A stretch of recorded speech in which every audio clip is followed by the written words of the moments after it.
আসসালামু আলাইকুম viewers, welcome to my YouTube channel and Facebook page. আজকে আপনাদের সাথে শেয়ার করব কিভাবে সহজ উপায়ে কেক তৈরি করা যায়। তো শুরু করা যাক। প্রথমে আমি 4টি ডিম ভেঙে নিয়েছি একটা বলে। তারপর এগুলারে আমি কাঁটা চামচ দিয়ে ভালো করে ফেটে নেব। দিয়ে দেব 2 কাপ চিনি, দিয়ে দেব সামান্য পরিমাণে লবণ।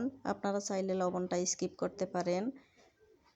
তারপর দিয়ে দিলাম 4 চামচ গুঁড়ো দুধ, দিয়ে দেব 1 চামচ বেকিং পাউডার, দিয়ে দেব 1.5 কাপ সয়াবিন তেল। এবার ভালো করে নেড়ে চেড়ে এগুলারে এমনভাবে মিশাতে হবে যেন চিনির কণাগুলো না থাকে এবং কোনো গিটলো না থাকে। এবার দিয়ে দেব একটা ছোট সাইজের লেবুর অর্ধেকটার রস আমি ছাঁকনি দিয়ে ছেঁকে দিয়েছি। এবার ভালো করে এগুলারে নেড়ে চেড়ে মিশিয়ে নেব। নেওয়ার পরে আমি 2 কাপ ময়দা আগে থেকে একটা পাত্রে রেখে দিয়েছি। এখন আমি 2 বারে মিশিয়ে নিলাম ভালো করে। আমি দেখিয়েও দিচ্ছি কেমন হয়েছে।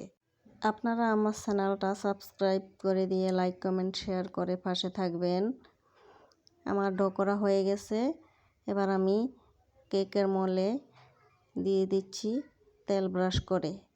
তেল ব্রাশ করা হয়ে গেছে। এবার আমি অনেক উপর থেকে ডোটা দিচ্ছি যেন কোনো দিক দিয়ে ফাঁকা না থাকে। তারপর আমি নেড়ে ছেড়েও দিয়েছি যেন কোনো ফাঁকা না থাকে। তাই এই তো আমার ডো দেওয়া হয়ে গেছে। আমি একটা বড় কড়াই নিয়ে কড়াইয়ের ভিতরে একটা স্ট্যান্ড দিয়ে স্ট্যান্ডের ভিতরে কেকের মোলটা বসিয়ে ঢাকনা দিয়ে 1 ঘন্টা রেখে দিয়েছি, কারণ আমার কেকটা অনেক বড়। তো আপনারা এভাবে বাসায় তৈরি করে দেখতে পারেন। এ পর্যায়ে আমার কেক হয়ে গেছে। দেখিয়ে দিচ্ছি আপনাদেরকে একটা কাঠি দিয়ে। দেখেন কাঠির গায়ে একটুও লেগে নাই। এবার আমি উঠিয়ে ঠান্ডা করে চাকু দিয়ে চারদিকটা ছাড়িয়ে নিয়ে উঠিয়ে নিচ্ছি।